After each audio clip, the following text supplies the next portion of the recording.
તરફ અમદાવાદથી સમાચાર વાલીઓ પર મોંઘવારીનો વધુ એક માર અમદાવાદ સ્કૂલ વાન અને રિક્ષાના ભાડામાં વધારો અમદાવાદ સ્કૂલ વાન એસોસિએશન દ્વારા ભાડા વધારાની જાહેરાત કરવામાં આવી છે સીએનજીના ભાવમાં સતત વધારા બાદ નિર્ણય લેવાયો છે ઈંધણ વીમો અને આરટીઓ અને મેન્ટેનન્સ ખર્ચ વધતા ભાડા વધારાયા છે નવા શૈક્ષણિક સત્રથી વધારેલા ભાડા અમલમાં આવશે સ્કૂલ વાનના ભાડામાં ₹200 થી 300 સુધીનો વધારો સ્કૂલ રિક્ષાના ભાડામાં ₹100 નો વધારો 2024માં સીએનજીનો ભાવ ₹81.59 હતો હાલ ₹88.08 પહોંચી ગયો છે 1 કિલોમીટર માટે સ્કૂલ વાનનું ભાડું નવું જે છે તે ₹1400 છે 5 કિલોમીટર માટે સ્કૂલ વાનનું નવું ભાડું ₹2200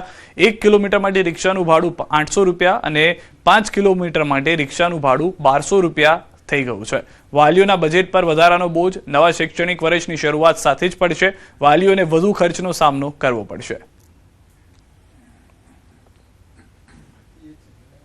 આજે કમિટીની મીટિંગ રાખવામાં આવેલી હતી 3:30 વાગે અને અમારી મીટિંગમાં અમે નિર્ણય કર્યો છે કે મારુતિ વાનમાં ₹200 વધારવાના ઓટો રિક્ષામાં ₹10 વધારવાના સ્કૂલ રિક્ષામાં એવી જે રીતે પહેલાં અમે ₹750 ઓટો રિક્ષામાં લેતા હતા એ જ રીતે હવે ₹850 લઈશું અને પર કિલોમીટરે ₹100 લઈશું એ જ રીતે વાનમાં પહેલાં અમે 1200 લેતા હતા હવે મિનિમમ ભાડું ₹1400 થશે અને પર કિલોમીટર 200 વધશે તો હાલમાં સ્કૂલ રિક્ષાનો ભાડો જે છે તેમાં અંદાજિત ₹100નો વધારો કરી દેવામાં આવ્યો છે વાહન ચાલકોએ ભાવ વધારો વધુ કર્યો છે ₹200 થી ₹300 સુધીનો છે એક કિલોમીટર જેમ જેમ વધશે તેમ તેમ ₹100 વધારો કરવામાં આવશે તેવું પણ કહેવામાં આવ્યું છે હવે વાત કરીએ ખેડાની કે જ્યાં આગળ ઠાસરામાં વિશ્વ પર્યાવરણ દિવસની ઉજવણી દરમિયાન એક અનોખો કિસ્સો સામે આવ્યો વૃક્ષારોપણ કાર્યક્રમ માટેના છોડ નગરપાલિકાની એમ્બ્યુલન્સમાં લાવવામાં આવતા ચર્ચાનો માહોલ સર્જાયો સ્મશાન ગૃહ પાસે યોજાયેલા કાર્યક્રમમાં આરોગ્ય અને ઇમરજન્સી સેવા માટે નિર્ધારિત એમ્બ્યુલન્સનો ઉપયોગ માલવાહક વાહન તરીકે કરવામાં આવ્યો વૃક્ષો અને છોડથી ભરેલી એમ્બ્યુલન્સનો વિડીયો સોશિયલ મીડિયામાં વાયરલ થયો ત્યારે સ્થાનિકોએ સવાલ ઉઠાવ્યા છે કે છોડના પરિવહન માટે અન્ય સરકારી વાહન ઉપલબ્ધ નહોતું કે કેમ આ ઘટનાએ નગરપાલિકાની કાર્યપદ્ધતિ અને આરોગ્ય સેવાઓ પ્રત્યેની ગંભીરતા અંગે ભારે ચર્ચા જગાવી છે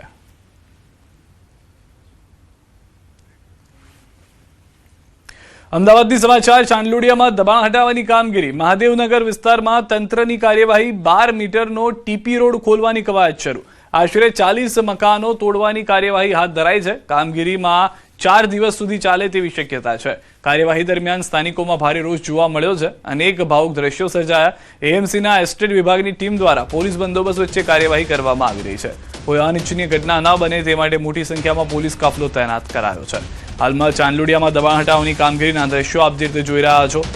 દબાણ હટાવવાની કામગીરી દરમિયાન લોકો રસ્તા પર આવી ગયા હતા 12 મીટરનો ટીપી રોડ ખોલવાની કવાયત જે છે તે કરવામાં આવી રહી છે અને હજી આ કાર્ય માટે 4 દિવસનો સમય લાગી શકે છે આશરે 40 મકાનો તોડવાની કાર્યવાહી જે છે તે હાથ ધરવામાં આવી છે વધુ માહિતી ન્યૂઝ 18 સમાચાર પ્રણવ પાસેથી મેળવીશું પ્રણવ જે તે દબાણ હટાવવાના વિરોધમાં લોકો ઉતરી આવ્યા છે શું પરિસ્થિતિ છે હાલમાં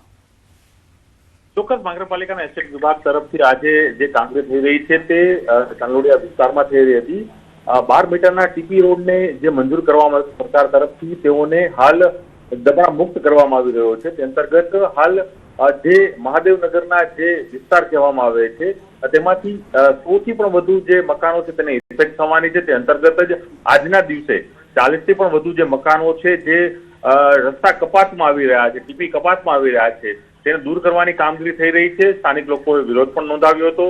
પરંતુ આખરે પોલીસ બંદોબસ્તમાં મૂકવામાં આવ્યો હતો ફાયર વિભાગની ટીમ પણ અનિચ્છનીય ઘટના ન બને તેના માટે મૂકવામાં આવી હતી અને વિરોધ વચ્ચે પણ મહાનગરપાલિકા દ્વારા એ દબાણની કામગીરી હાથ ધરવામાં આવી રહી હતી અને હાલ જે માહિતી મળી રહી છે તે પ્રમાણે આજના પ્રથમ દિવસે 300 મીટર જેટલું જે કામ છે તે ક્લિયર કરવામાં આવ્યું છે એટલે 40 જેટલા મકાનો જે ઇફેક્ટેબલ હતા તેઓને દૂર કરાયા છે અને હજુ પણ બીજા અન્ય જે 60 થી પણ વધુ જે મકાનો છે જે ડિમોલેશન આવતીકાલે અને આવનારા દિવસોમાં ચોક્કસપણે થશે નગરપાલિકા તરફથી આ તમામ લોકોને નોટિસ પણ આપવામાં આવી હતી કે આ જે જાહેર રસ્તાને જે ખુલ્લો કરવાનો છે ટીપી રસ્તો છે અને ત્યાં સ્થાનિક ધારાસભ્ય દ્વારા પણ રજૂઆત કરવામાં આવી હતી કે અહીં પાણી ભરાવાની સમસ્યા થઈ રહી છે અહીં નવી drainage line storm water line નાખવાની જરૂર છે તે અંતર્ગત જ આ ટીપી રસ્તો ખુલ્લો કરવાની કામગીરી દરમિયાન જ સ્થાનિક લોકોએ વિરોધ પણ કર્યો હતો હોબાળો પણ મચાવ્યો હતો એક સમય માટે કામગીરી રોકવી પણ પડી હતી પરંતુ આખરે નગરપાલિકાએ આ ડિમોલિશન હાથ ધરી છે જી આભાર પ્રણવ સમગ્ર માહિતી બદલ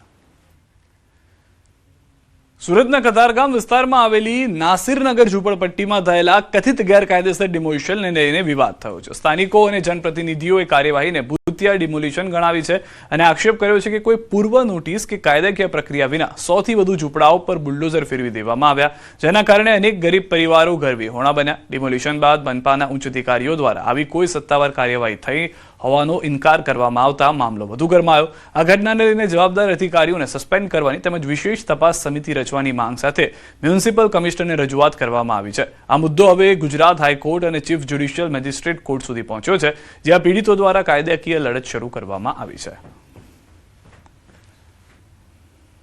Without following procedure of law mandatory એનું ડિમોલિશન કરવું નહીં અને અમને મનાઈ હુકમ આપો વત્તા જે ગેરકાયદેસર રીતે મકાનો તોડી પાડ્યા છે એના માટે સુરતની ચીફ જ્યુડિશિયલ મેજિસ્ટ્રેટ સાહેબની કોર્ટમાં એક ફોજદારી અરજી અમે કરીને એફઆઈઆર રજીસ્ટર કરાવવા માટેની દાદ માંગીશું. એ તૈયાર છે, લગભગ કાલે દાખલ થઈ જશે. મહાનગરપાલિકાના મ્યુનિસિપલ કમિશનર ચૂંટાયેલા જનપ્રતિનિધિઓને જવાબ આપે છે કે સુરત મહાનગરપાલિકાએ ડિમોલિશન કર્યું નથી. સુરત મહાનગરપાલિકાના મ્યુનિસિપલ કમિશનર 3 ઉચ્ચ અધિકારીઓની એક સીટની રચના કરે અને આ લોકોની તટસ્થ અને નિષ્પક્ષ તપાસ કરીને કાયમી ધોરણે આવા માફિયાગીરી કરનારાઓના, ગરીબો પર દમન કરનારા અધિકારીઓને ડિસમિસ કરે એ મેં આજ રોજ માંગણી કરેલ છે. ભરૂચ શહેરની ઐતિહાસિક જૂની જુમ્મા મસ્જિદમાં થયેલા ગેરકાયદેસર દબાણને લઈને તંત્ર દ્વારા કાર્યવાહી શરૂ કરવામાં આવી છે. મસ્જિદ પરિસરમાં આવેલ વજૂખાનું સહિતના મંજૂરી વિના બનેલા બાંધકામને દૂર કરવાની કામગીરી હાથ ધરાઈ છે. લાંબા સમયથી ચાલતા વિવાદ અને કાનૂની પ્રક્રિયા બાદ સંબંધિત વિભાગે આ પગલું ભર્યું હોવાનું જાણવા મળે છે. કાર્યવાહી દરમિયાન કાયદો અને વ્યવસ્થા જળવાઈ રહે તે માટે સ્થળ પર પોલીસ બંદોબસ્ત અને અધિકારીઓ તૈનાત રાખવામાં આવ્યા હતા. તંત્ર દ્વારા કેટલાક બાંધકામો હટાવવાની શરૂઆત કરવામાં આવી અને આગળની કાર્યવાહી નિયમો અનુસાર કરવામાં આવશે. આ ઘટનાને પગલે સ્થાનિક વિસ્તારમાં ચર્ચા અને વિવિધ પ્રતિક્રિયાઓ જોવા મળી રહી છે. અંબાજીમાં કોરિડોર પ્રોજેક્ટની કામગીરીને લઈને દબાણ દૂર કરવાની કાર્યવાહી તેજ છે. આજે શહેરના 4 અલગ અલગ વિસ્તારોમાં ડિમોલિશન કામગીરી હાથ ધરવામાં આવી, જેમાં અંદાજે 30 થી વધુ મોટા તેમજ અન્ય કાચા પાકા મકાનો દૂર કરવામાં આવી રહ્યા છે. કાર્યવાહી દરમિયાન 4 ડીવાયએસપી, ડેપ્યુટી કલેક્ટર, એસડીએમ સહિત પોલીસનો મોટો કાફલો તૈનાત રાખવામાં આવ્યો. માર્ગ અને મકાન વિભાગ, રેવન્યુ વિભાગ તથા ગ્રામ પંચાયતની જમીન પર થયેલા દબાણો દૂર કરાયા. અગાઉ કોરિડોર પ્રોજેક્ટ અંતર્ગત 8 નંબર વિસ્તારમાં 89 દબાણો દૂર કરાયા હતા. વર્ષોથી અહીં વસવાટ કરતા લોકો મકાનો તૂટતા જમીનની માંગ કરી રહ્યા છે. જોકે પ્રાંત અધિકારીએ જણાવ્યું હતું કે લોકોના સાથ અને સહકારથી દબાણ દૂર કરવાની કામગીરી શાંતિપૂર્ણ રીતે ચાલી રહી છે. 70 વર્ષથી અમે વચ્ચે લાવીએ. અત્યારે અમારો મકાનો સાહેબ તોડી નાખો, રસ્તા ઉપર અમને મૂકી દીધા, આવીએ તો અમારે ક્યાં જવાનું?